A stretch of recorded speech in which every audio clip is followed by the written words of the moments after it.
The morning had begun like any other, wrapped in golden calm and gentle warmth. Nathan Moore adjusted his wire-rimmed glasses as he sipped his coffee at the dining table, flipping through blueprints for a new eco-friendly office park he was designing. His wife, Elise, moved with a serene rhythm in the kitchen, humming a soft tune as she prepared scrambled eggs and toast for their two children, Lily, 8, and Max, 5. Their home, nestled on Willow Bend Street in a suburban Arizona neighborhood, stood as a picture of contentment. The lawn was neatly trimmed, the flower beds overflowing with daisies and petunias. To passers-by, the Moores looked like a family living the American dream, secure, loving, and comfortably middle class. But looks could be deceiving. Beneath Elise's calm eyes lay a past she rarely discussed.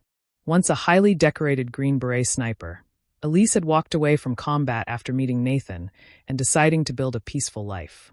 She had traded her fatigues for flower-dusted aprons, her rifle for bedtime stories.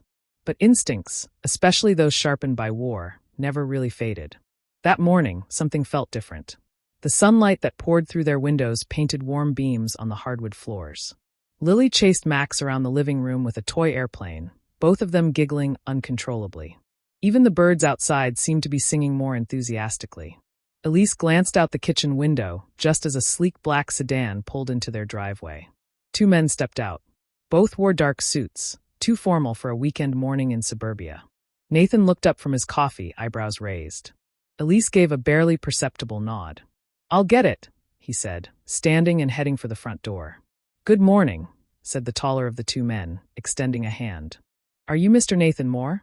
"Yes," Nathan replied, cautious but polite. "My name is Gregory Vaughn, and this is my associate, Mr. Fielding.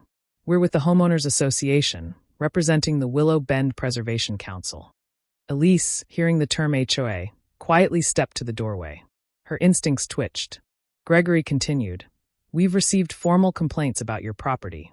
Specifically, your front door is painted a non-compliant color, and a shrubbery lining your driveway exceeds the acceptable height outlined in the community guidelines." Nathan blinked. "You're here about our paint and bushes?" Bondant flinch. "These rules are in place to protect the community's visual integrity and ensure property values remain stable. You have 7 days to resolve these issues. Failure to comply will result in administrative escalation." Elise stepped forward, her green eyes locked on both men. Her voice was cool but resolute. "We'll look into it." The men left without further exchange, their polished shoes clicking along the walkway. Nathan ran a hand through his hair in disbelief. "This is absurd." Elise placed a hand on his shoulder. "Let's just fix it for now." Though the request seemed minor on the surface, something about the encounter gnawed at Elise. The posture of the man, the deliberate phrasing, it didn't feel like a petty citation. It felt like a warning. Over the next few days, Nathan pored through the HOA guidelines.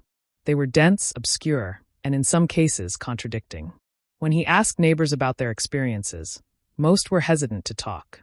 A few admitted to being fined for similar minor infractions, while others only shook their heads and whispered about enforcement teams that had shown up at odd hours. Elise acted decisively. She trimmed the bushes herself, wearing gardening gloves until her palms blistered. When Nathan asked if they should repaint the door, she agreed. Not because she was afraid of the HOA, but because she wanted to buy time. But even with these efforts, the HOA remained unsatisfied. On the evening of the 7th day, a black van pulled into the driveway. 3 men stepped out wearing tactical-style uniforms with arm patches that read Compliance Unit. They didn't knock.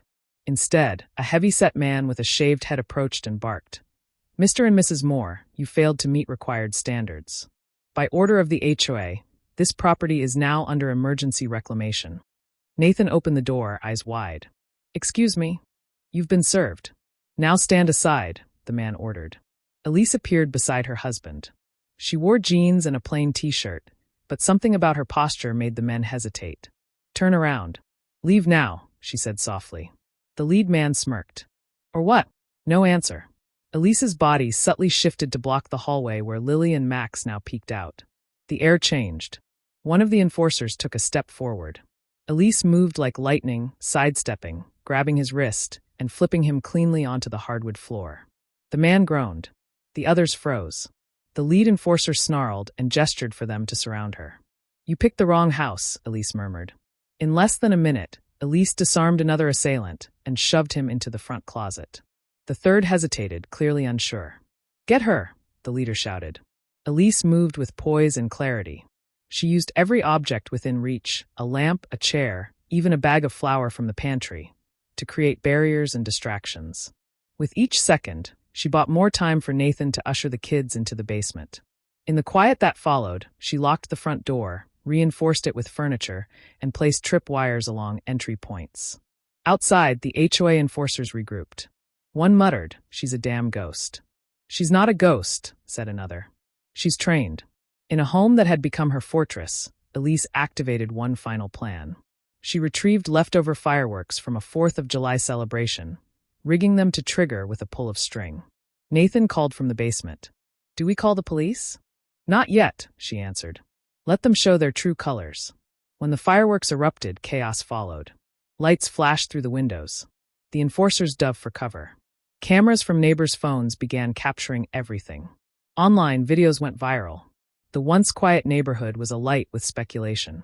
An elderly neighbor named Mrs. Penelope drew gasps when she exclaimed, "That's Elise Moore." She was Special Forces, Sniper Division, protected embassies in Kabul. Support swelled. At that moment, Nathan received a message from his old college friend, a lawyer named Martin Reyes. "I reviewed the HOA's bylaws. They're illegally operating as a pseudo-municipal authority. Hold tight. Authorities are en route." Inside, Elise exhaled slowly. "We're not alone anymore." Police cars rolled up at dawn. Officers began separating the HOA enforcers from the crowd. Elise answered questions calmly and clearly. "They tried to evict us unlawfully. I defended my home and my children." One of the enforcers, perhaps desperate to save face, broke from the group and circled to the rear of the house. Elise caught his movement in the reflection of a glass cabinet. She met him by the kitchen, armed only with a broom handle. "I won't hurt you," she said. "Unless you make me." The man, breath heavy, lowered his weapon and backed out. When the last officer secured the scene, neighbors clapped. Reporters snapped photos of Elise holding Lily in her arms, Max on her hip. In the days that followed, the HOA collapsed. Financial records revealed fraud, embezzlement, and illegal use of private security. Elise's story hit national media. Veterans saluted her. Civic groups invited her to speak, but Elise declined most interviews. Nathan understood. "You didn't do this for glory." She nodded. "I did it because no one else would." The family decided to move, not out of fear, but to close the chapter. Their new home was smaller, nestled between hills and open fields. Lily and Max had more space to play. Nathan's new design firm thrived. Elise homeschooled the children, weaving lessons of character into every subject. One night, Max asked her, "Mom, were you really a hero?" Elise smiled. "I'm your mom. That's all I ever want to be." And in the silence that followed, Nathan reached for her hand, knowing he'd married a woman who didn't just protect their home. She protected the very meaning of